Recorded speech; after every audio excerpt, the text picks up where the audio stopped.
الحمد لله نحمده ونستعينه ونستغفره ونستهديه ونعوذ بالله من شرور أنفسنا ومن سيئات أعمالنا من يهد الله فلا مضل له ومن يضلل فلا هادي له وأشهد أن لا إله إلا الله وحده لا شريك له وأشهد أن سيدنا ونبينا وحبيبنا وسندنا ومولانا محمدا عبده ورسوله أما بعد. قال الله تعالى قال النبي صلى الله عليه وسلم الحسد يأكل الحسنات كما تأكل النار الحطب. Respected listeners, brothers and sisters, Assalamu alaikum wa rahmatullahi wa barakatuh. Alhamdulillah, welcome to the lecture 5. Lecture 5. Lecture 5 of this series in which we're discussing the muhlakat, those things that destroy a person spiritually according to Imam Ghazali rahmatullah alayh. I might have done a preamble previously last week. I'll just do it all over again. Ihilmuddin, one of the great books, massive 10 volume written by Imam Ghazali rahmatullah alayh, an 11th century scholar, born in Iran, what's today Iran, a great Sunni scholar who wrote this book which he ably entitled Ihya Ulumuddin, the revival of the religious sciences. And he identified in his era and his time that, there's a lot of ritual, but very little spiritual. And in order to bring people back to spirituality, he wrote this book in which he discusses many points. Then he condensed the book into a very short little book called Al-Arba'in fi Usul al-Din, the 40 principles of religion. And within that there's 4 quarters, or 4 sections. One of the sections is those things that spiritually ruin a person. And we discussed in the first one, gluttony, eating too much. Thereafter, I think it was speaking too much and all the different levels regarding that. And thereafter, we had another section that was all about ghadab, anger. Now we're on to the 4th one. The first lecture obviously was an introduction, but the 5th lecture is the 4th principle, which is al-hasad, jealousy.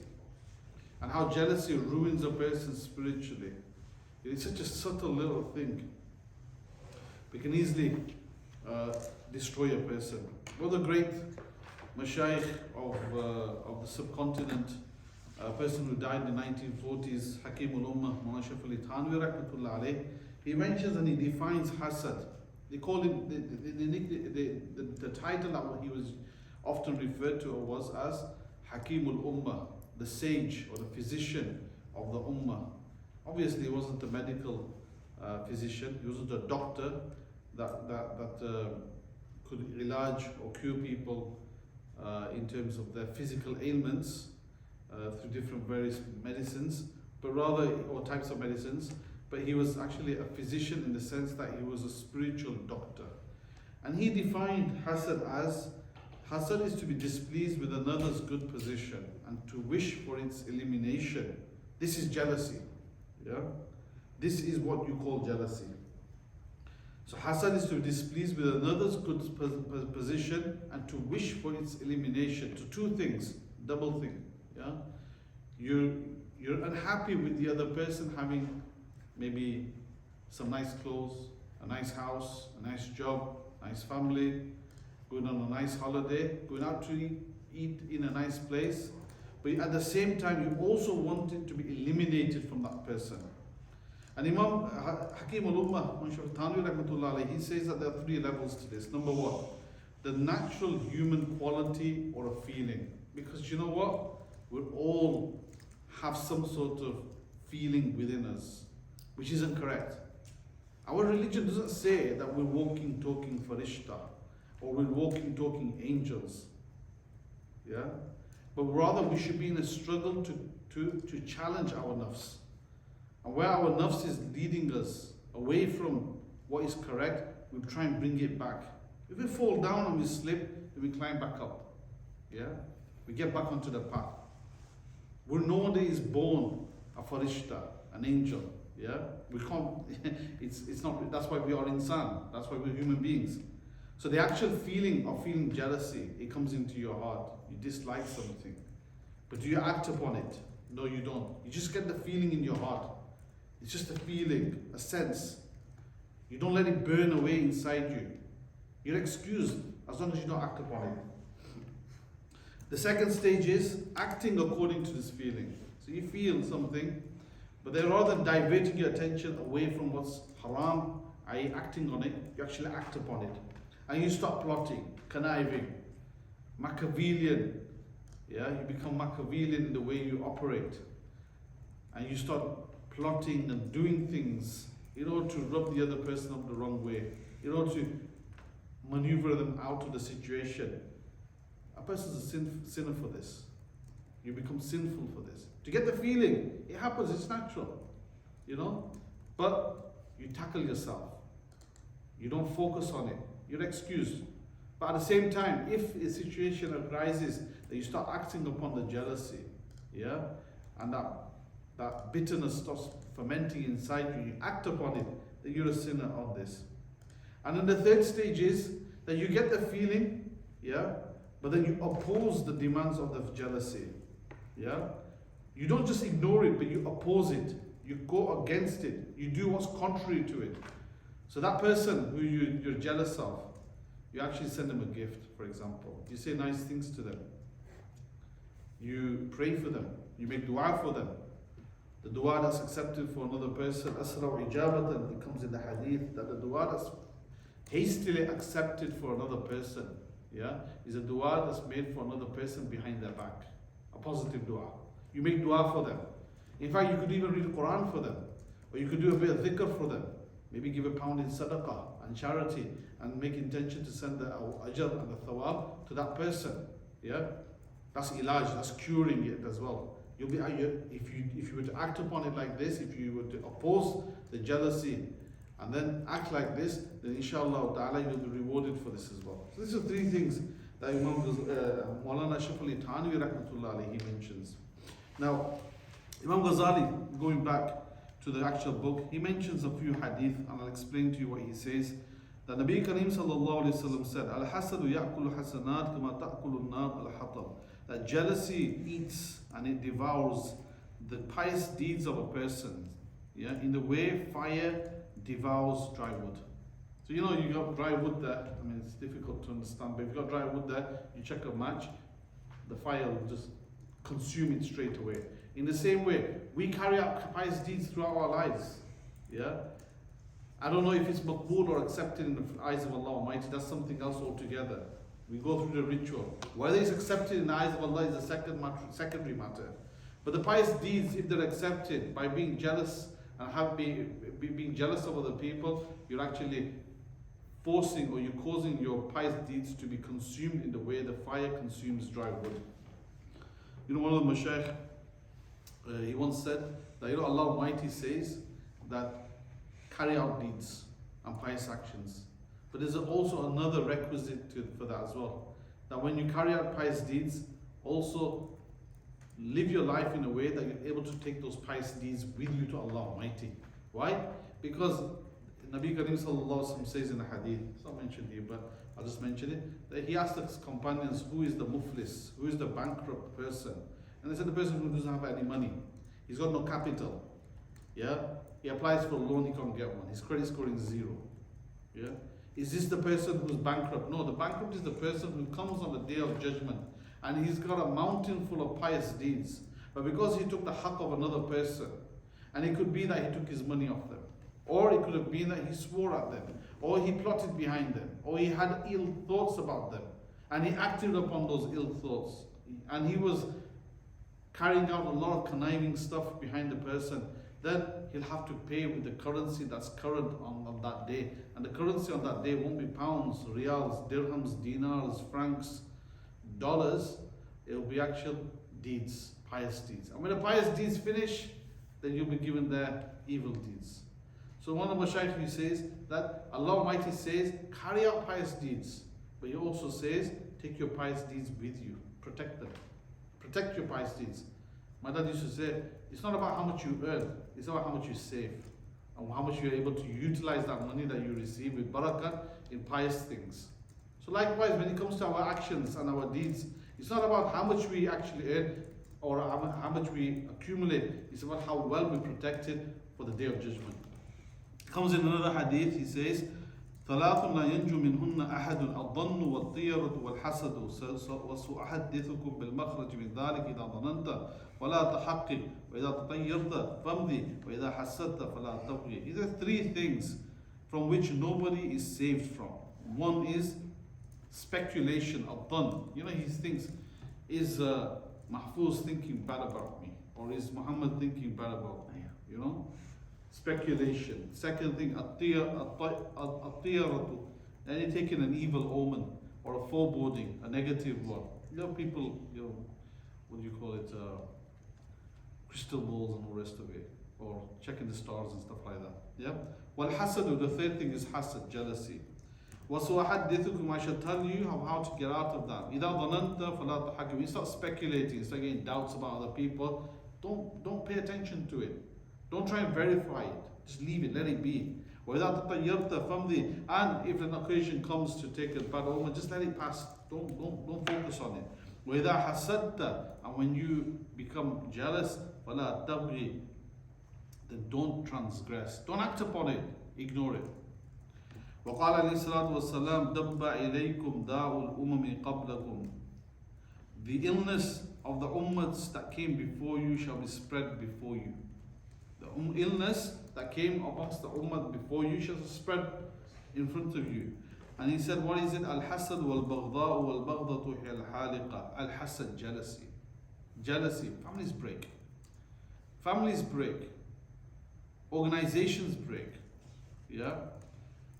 Offices, departments break. Friendships break.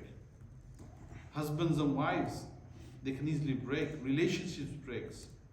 Brothers and sisters, siblings, relations, all sorts of things break. Just why? Because of a feeling that comes in the heart and a person acts upon it. Hasad. He says two things. Hasad wal baghdha, and hatred and dislike. Wal baghdatu al halikatu, and then he says that hatred, you know, the bughz and the dislike for the other person, he likens it to a halika, a razor. How sharp is a razor? It just cuts through. وقال زكريا عليه السلام قال الله تعالى الحاسد عدو لنعمته. Now, Zakaria alayhi salam, he says, Imam Ghazali quotes the Prophet Zakaria. He says, Allah Almighty said, Al-Hasidu aduwwun li ni'mati. That the hasid, the jealous, this is the principle behind it. Why? Al-Hasidu, that the jealous person is an enemy li ni'mati, for my ni'mat. And I've given something to such a person, a ni'mat of mine. Yeah? And X is jealous at Y because Y has received that ni'mat from Allah Almighty. So Allah Almighty is saying, you're actually doing enmity to me. Yeah? And my ni'mat, I've given it to him. And you're jealous against him, but you're actually being jealous against, you're actually showing enmity to me. That's what he's saying. And then he says, مُتَسَخِّطٌ لِقَضَائِي. You're disagreed, you're angered by my decree. غَيْرُ رَاضٍ بِقِسْمَتِي. And you're not happy in the way that I have portioned. الَّذِي قَسَمْتُ بَيْنِ عِبَادِي, which I portioned and divided amongst my slaves. And if you're happy with Allah Almighty, then you have to be happy with all He decrees. If He decides that a certain person is going to have £1 million, khalas, that's the rida and taqdeer of Allah Almighty. Be happy with Allah Almighty. And there's a little ishara that when you feel jealous, think of Allah Almighty. وَعَلَمَ أَنَّ الْحَاسِدَ حَرَامٌ وَهُوَ أَن تُحِبُّ زَوَالَ النِّعْمَةِ مِنْ غَيْرِهِ. He then says, Imam Ghazali rahmatullah alayhi said that hasad is haram, that jealousy is haram. It's impermissible to be someone who has jealousy. وَهُوَ أَن تُحِبُّ زَوَالَ النِّعْمَةِ مِنْ غَيْرِهِ. Then he defines it. His definition is that you love the elimination of the bounty or the favor of someone else is experiencing, or that you yearn that a difficulty affects the person. Yeah? You get the feeling, but then you also want it removed from the person, and you want him to see him in some sort of difficulty. Then Imam Ghazali rahmatullah alayhi, he says, and this is a very fine, subtle point, very important to understand this, because sometimes we miss this. Yeah? There's another thing, it's called munafasa. He says munafasa, competition. Yeah? So for example, Mahfuz, he scored full marks in his exam. And I want the same. I want him to have that, but I also want the same. And I feel in my heart, I wish I could be like, I could have some of that. I'm not plotting to go against him, but I'm competing with him in a positive way, not in a negative way. Yeah? That's perfectly fine. That's perfectly fine. There's nothing wrong with that. And he says, Munafasa is that some of the mashayikh, in English, they say that jealousy is haram, and the way they define jealousy is that you see a ni'mat with another person, you want it removed from him and you want to see him in difficulty. But there's another type of jealousy. Sometimes they define it as, they use the word in English, envy, or they might use the word ghibta in Arabic. Yeah, ghibta is permissible. What is ghibta? He says that the ghibta is that what the other person has, you also want the same, but you don't want it removed from the other person. Yeah. So sometimes some people say that jealousy and envy are synonyms, but here in my context, I'm defining jealousy as hasad and envy as ghibta. Does that make sense? Does everyone understand that? Yeah. So I'm defining jealousy as hasad, which is haram, but envy and ghibta, which is an Arabic word, which is to see a ni'mat with another person, to be happy for the person or to be indifferent about that person, but then hope that you also have the same thing. The dictionary definition will be synonymous, absolutely. The dictionary definition of Merriam-Webster's or in Oxford or Collins they'll show it to be synonymous. But as a lecturer, I'm allowed to define my own terms sometimes, aren't I? Yeah. So I'm going to define, because it's difficult for us in English to use terminology in English and apply it exactly on Islamic terms. But this is how we define within our Sharia, ghibta, which is permissible, and hasad, which is impermissible. Now a question happened. Imam Ghazali then, he says, he asks a question, rhetorical question. He says, what about a person who has great favors and bounties from Allah Almighty? Yeah, he's loaded, he's minted. He's got an entire country underneath him, for example. But he uses those means and those bounties that he has to oppress and cause disobedience and to cause fitna in the world. Is it a sin to hate him and dislike what he's doing? Or to have, is it a sin to yearn for his favors and the bounties that he's been given to be eliminated? The Imam Ghazali rahmatullah alayhi, he answers this very nicely. He said, "La turidu innama turidu zawal al-dhulm." He said that it's permissible. He says that you are not earning that his favors come to an end, but you're earning that the zulm that he's carrying out comes to an end, and that's perfectly permissible. And then he says that how do you know? If you check your nafs, how do you know that you're actually doing this? And he mentions a very subtle point. He says that you would know this if the person were to leave his oppression. If the person was to leave his oppression, would you then carry on having those same thoughts about that person? Yes or no? If you did, then you're not disliking, you're not yearning for those ni'mats to be removed from him because of his oppression, but rather it's because of an innate dislike for the other person. Imam Ghazali mentions that. Now, the next section he says, "Fi bayani kayfiyati ilaj al-hasad min al-qalb." How do you remove hasad? Yeah. In fact, before that, he mentions something about sababul hasad, the reasons for hasad. Why does a person feel jealous? Yeah. What's the reason? He mentions it in 3 things, and this is the beauty of Imam Ghazali. He distills everything. He removes all the chaff, and he brings it back to key points. So he mentions 3 things. There's 3 reasons why a person has jealousy or hasad. Number 1, pride. He's feeling greater than the other person. So we mentioned right at the beginning that there's a domino effect when it comes to spiritual ailments.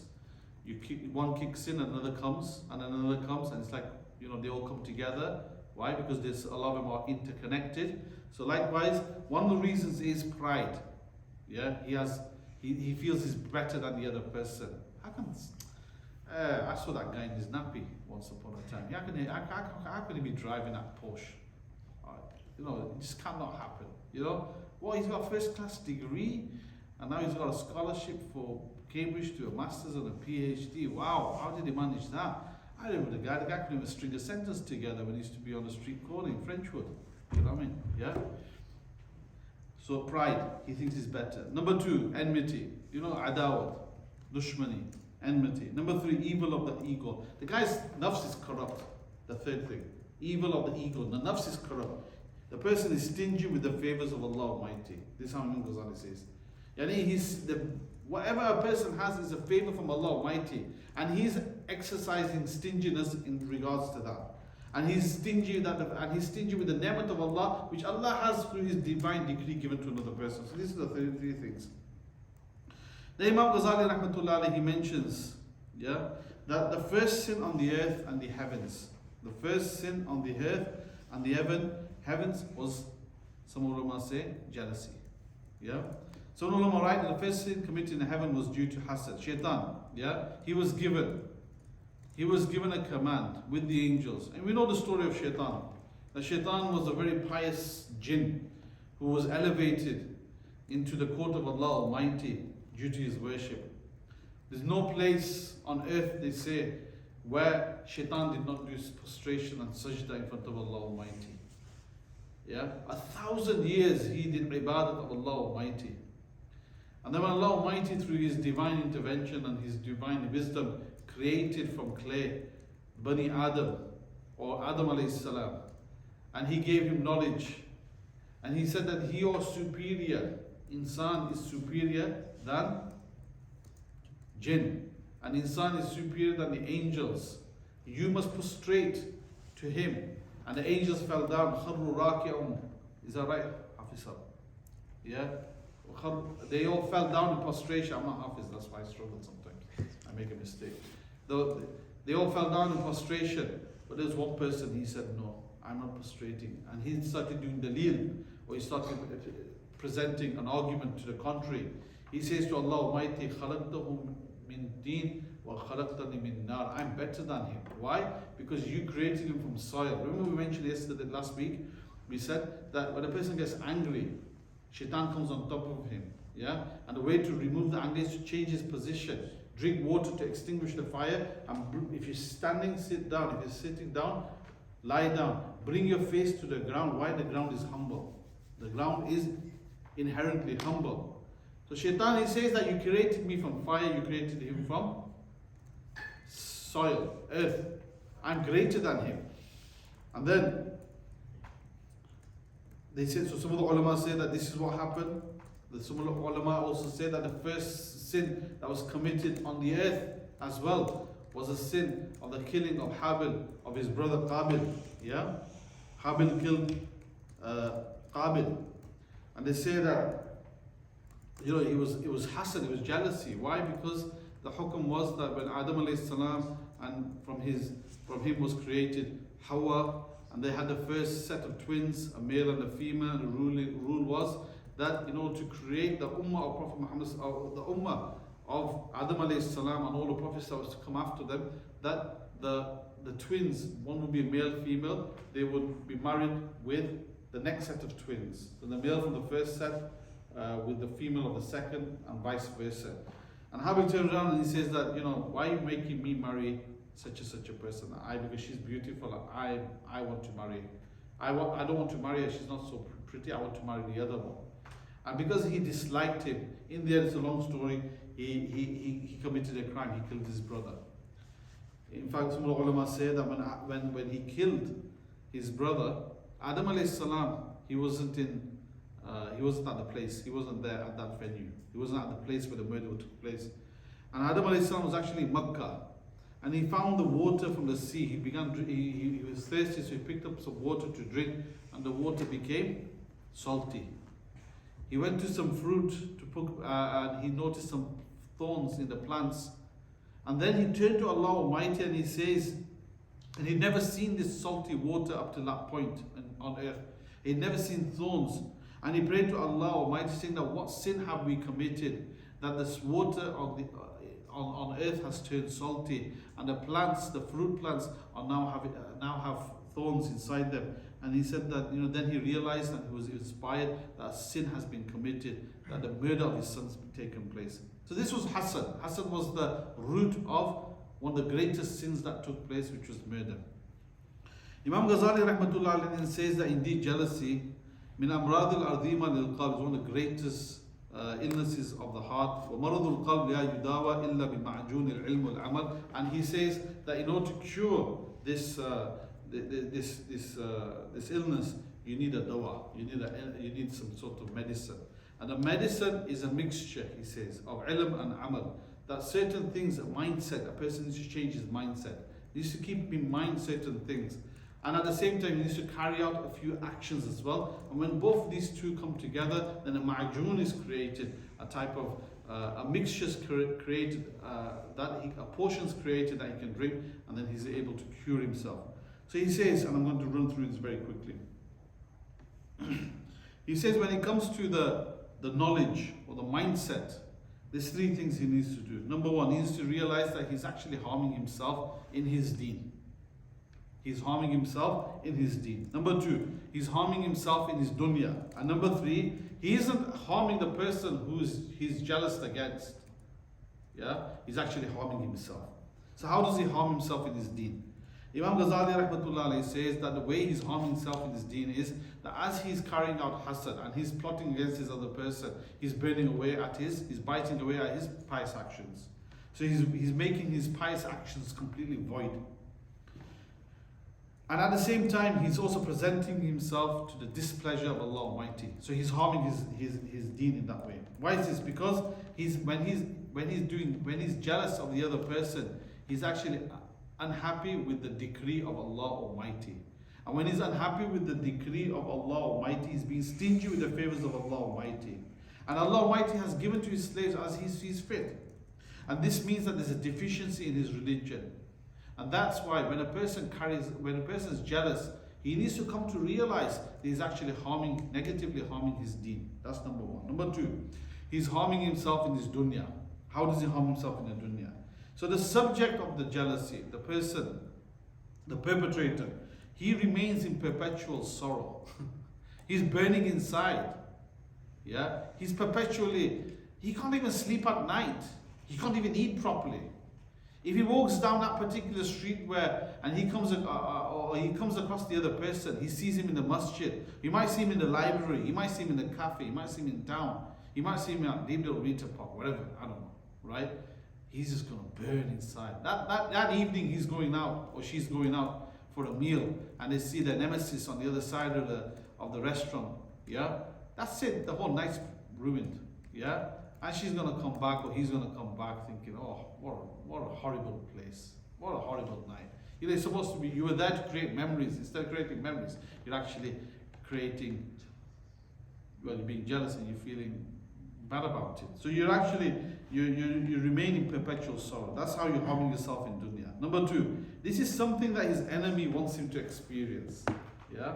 The burning inside, the consuming of a person inside. This is what your enemy wants you to feel, and you're actually giving him the pleasure of feeling exactly that. Yeah, that's the second way. And the second thing is that the perpetrator, he'll always remain in sorrow and difficulty because his enemies, or one of them, will always be in some sort of favorable position. So it's a perpetual thing. Yeah. So these are the two. So the first one is he harms himself in deen. The second is he harms himself in dunya. And the third thing is, he doesn't harm the person who is the object of the jealousy, but he benefits him. How does he benefit him? Well, he benefits him, first of all, one's jealousy does not mean that the favor experienced by the other person is eliminated. Yeah? The jealousy is not going to remove that £1 million house that he's got, or he's not going to remove and get rid of that Porsche that they've got. He's going to still continue having those things. Right? The second thing is, his pious deeds are going to get multiplied. So your pious deeds are going to go to the other person. They're going to have lots of pious deeds. Why? Because you're just chucking it all at him straight away by being jealous and acting upon it. And the third thing is, you're actually destroying yourself. Why? Because once your pious deeds come to an end, you'll be taking on the burden of their misdeeds, their gunas, or their dhanb and their sins. Imam Ghazali rahmatullah alayhi then says, أما أنه ينفع عدوه ولا يضر لأن النعمة لا تزول بحسده وأنه يضاعف حسناته. And he says something very interesting. He says that it doesn't benefit his enemy, nor does it harm him, the jealousy, because the ni'mah doesn't get removed by the jealousy. وأنه يضاعف حسناته, but it increases his pious deeds. as I've just explained. Is tunqalu hasanatul hasil, because his pious deeds go to the other person. La sayyama idha tawwala lisan fi, and this happens especially when he lengthens the tongue against the other person and he speaks ill about them. فَإِنَّهُ مَظْلُومٌ مِنَ الْحَاسِدِ. Why? Because the object of the jealousy is now a mazloom, is someone who's oppressed by the perpetrator. فَقَدْ طَلَبَ الْحَاسِدُ زَوَالَ نِعْمَةِ الدُّنْيَا مِنْ. And the person who's jealous, he actually wants the ni'mah to be removed from him. فَأَضَافَ إِلَيْهِ نِعْمَةَ الْآخِرَةِ. But in the reality is that the person who's the object of the jealousy, his ni'mah in the hereafter increases. He's on the up completely. وَحَسَّلَ لِنَفْسِهِ فِي عَذَابِ مَعَ عَذَابِ الدُّنْيَا عَذَابَ الْآخِرَةِ. And the person who's the perpetrator, he's actually acquiring the adhab of the dunya as well as the adhab of the hereafter. فَهُوَ كَمَنْ رَمَى عَدُوَّهُ بِحِجَارَةٍ فَلَمْ تَصُبْ عَدُوَّهُ. He's exactly like the person who throws a stone at his enemy, but he doesn't reach his enemy. وَعَادَتْ إِلَى عَيْنِهِ فَعَامَتُهُ. But it's like a boomerang. It flies back and hits him straight in the eye and makes him blind. Yeah? Well, he doesn't say boomerang, obviously, because 11th century. Yeah? Boomerangs, Aborigines, yeah? Australasia. So they hadn't discovered. I'm just saying that he throws a stone, but instead he's not an expert thrower. It comes back to him. He boomerangs back to him. وَزَادَتْ عَلَيْهِ شَمَاتَةَ عَدُوِّهِ إِبْلِيسِ. And at the same time, the joy, the maliciousness of his enemy, Iblis, increases. Iblis becomes very happy. فَإِنَّهُ فَاتَتُ النِّعْمَةِ وَفَاتُ الرِّضَى بِالْقَضَاءِ. Why? Because this person, in his jealousy, all in his mind. He's not done anything. Yeah, it's all in his mind. What happens? The ni'mah he's lost it. Yeah, the pleasure of Allah Almighty he's lost.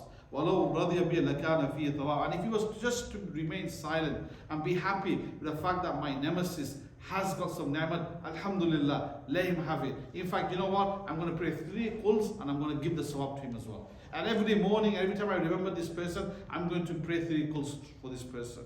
Yeah, and give him the sawab of 1 whole Quran recitation. Yeah, why?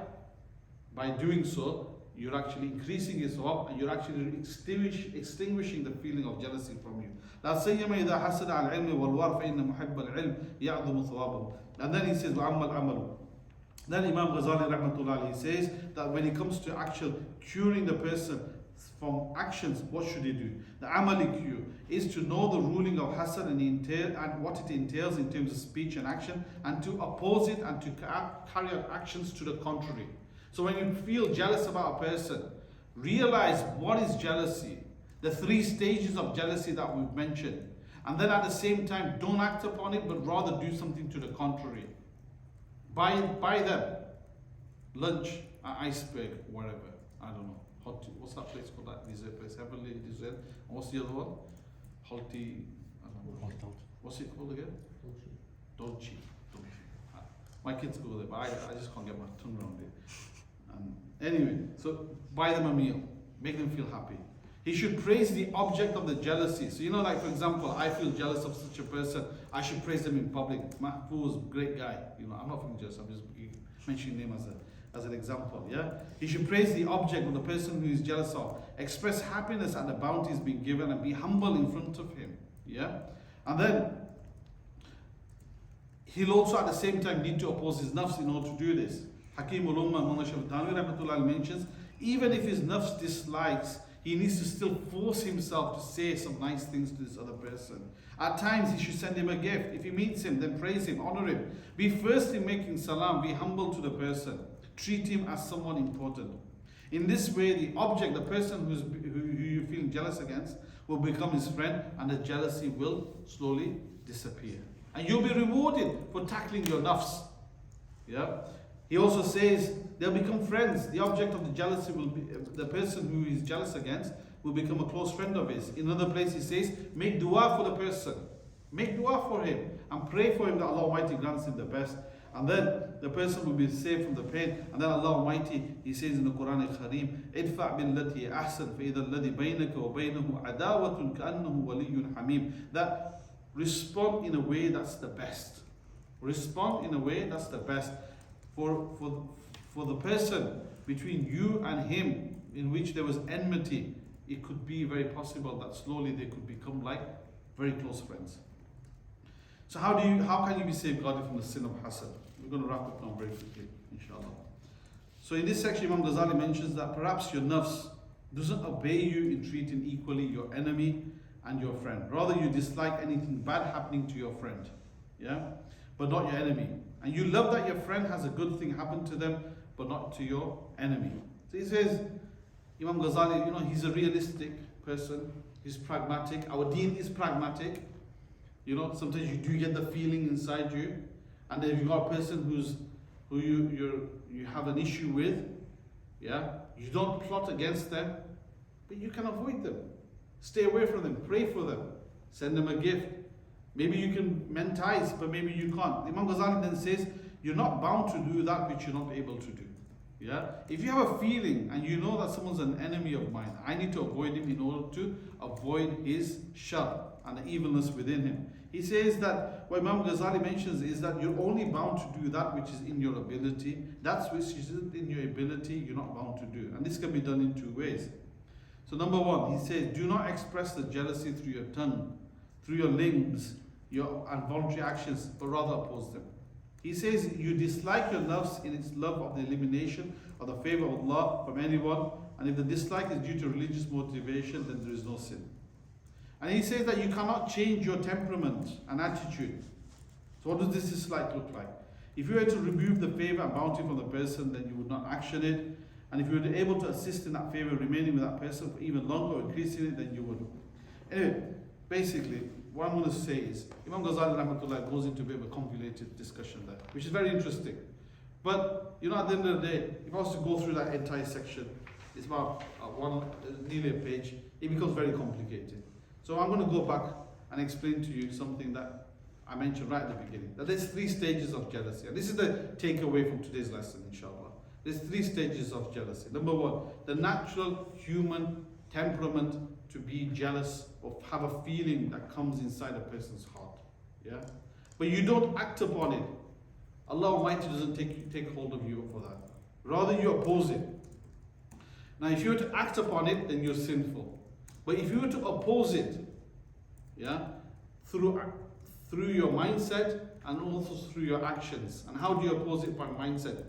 You change your mindset, you come to realize that me being jealous of the other person, acting upon that jealousy, isn't benefiting them, it's not benefiting me or harming them, rather it's actually benefiting them in this world and the hereafter, and it's also harming me in this world and the hereafter. Why? Perpetual sorrow in this world, and the hereafter I lose my pious deeds. And it's benefiting him, his evil deeds come back to you. So through knowledge and mindset. And the second thing is actions. What do you do with the actions? You oppose it. And you oppose it by speaking well of the other person, sending him a gift, buying them something, treating them well, speaking nice of them, and then making dua for them, praying for them, and also at the same time making dua to Allah Almighty that He protects you from this as well. Wa akhiru da'wana, alhamdulillah rabbil alameen. Any questions, brothers and sisters? I had a question regarding what's hasad made of. What does Quran Pak say about what is hasad made of? What's hasad made of? As in? As in general. Where does it come from? We're insan. Allah Almighty has given us ikhtiyar. And Allah, there's certain quality traits inside us. Yeah? And they keep popping up. We have to remove them. Or we have to suppress them. You can't get, I know ghadab from fire. Hasad, it doesn't mention where it's actually from. Is it explained in Quran Pak, like, is it made of this? It might be, but I'm not sure. I've not come across it. I might look learned, but I'm not totally learned. It might be, I'm not sure. I'm really sorry if that helps. Any questions, sisters?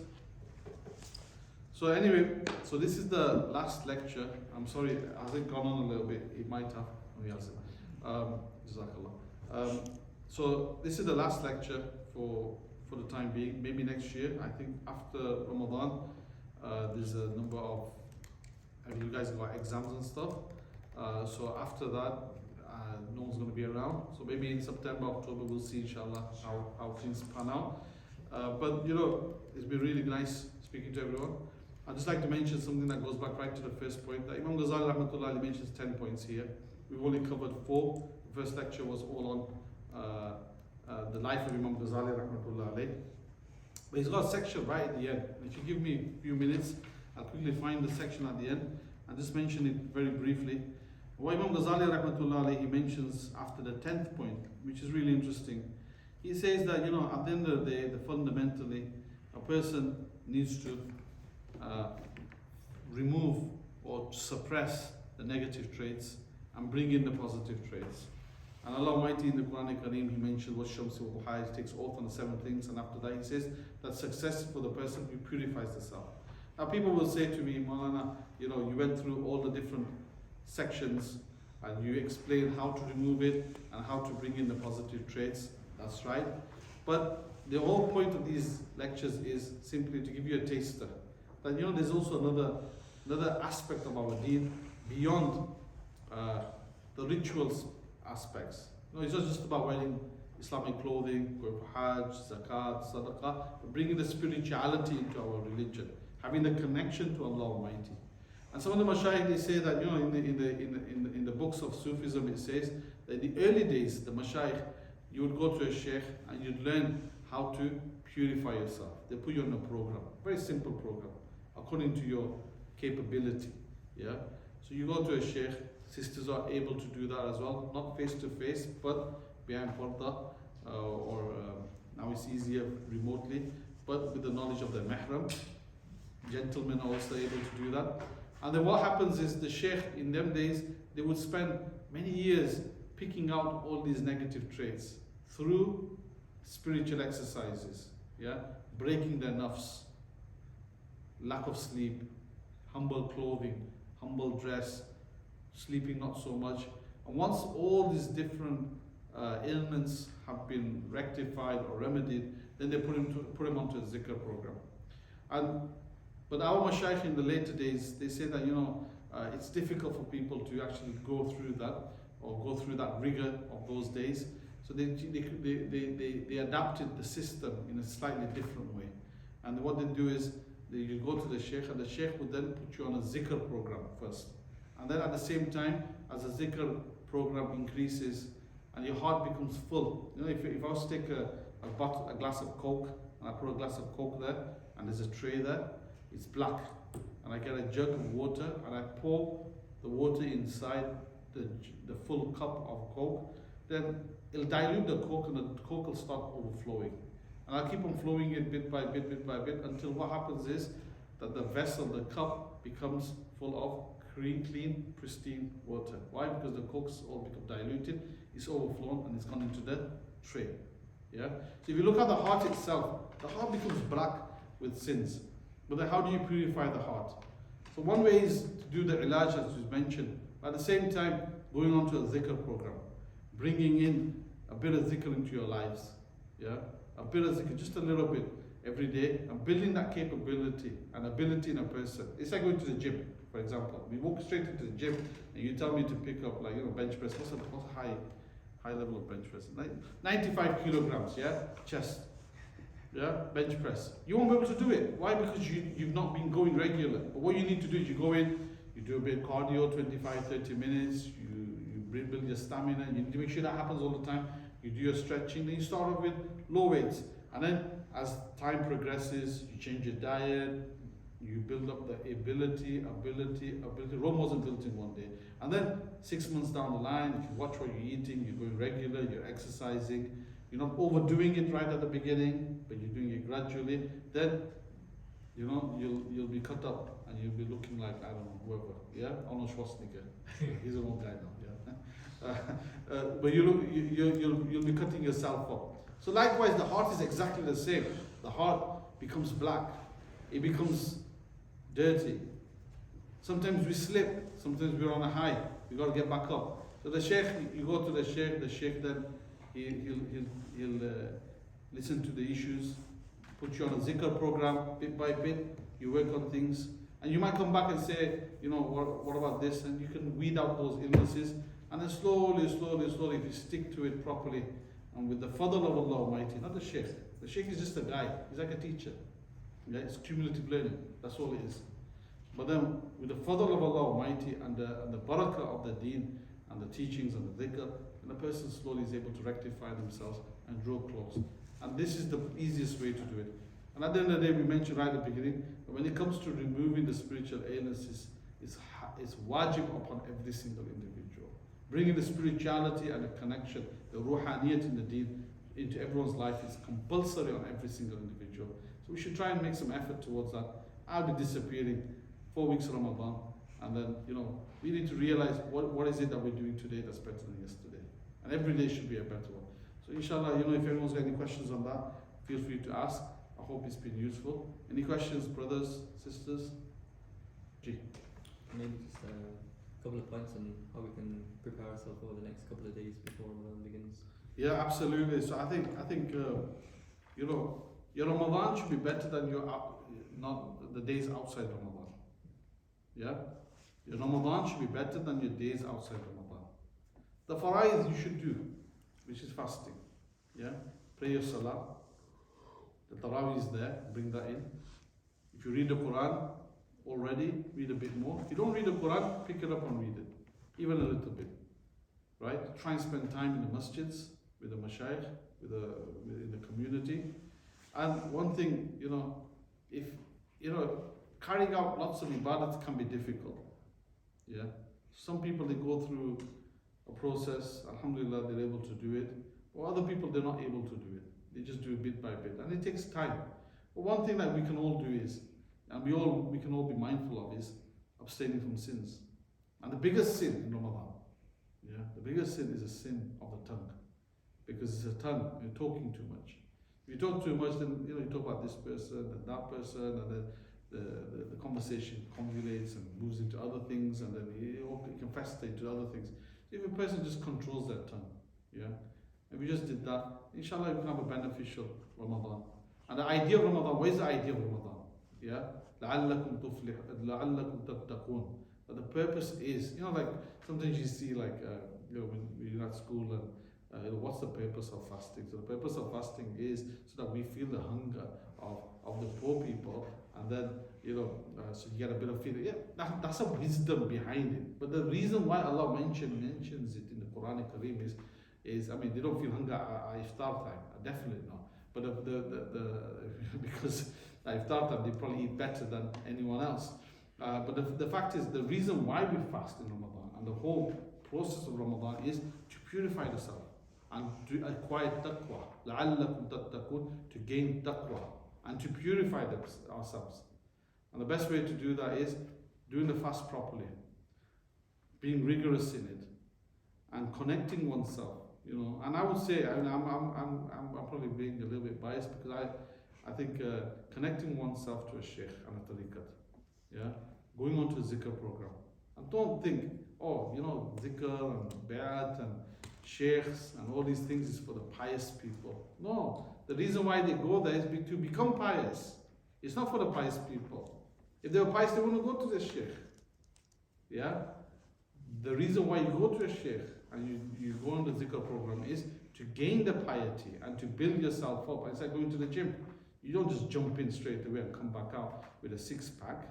You actually start off somewhere, and it's a gradual accumulative process which you need to stick by, bit by bit, be motivated and carry it through. So that's the way to do it, inshallah. Does that help? Any questions, sisters? Yes. You mentioned the four aspects, but what are the other six that annihilate spirituality? Oh, good question. Sister, are you from Preston?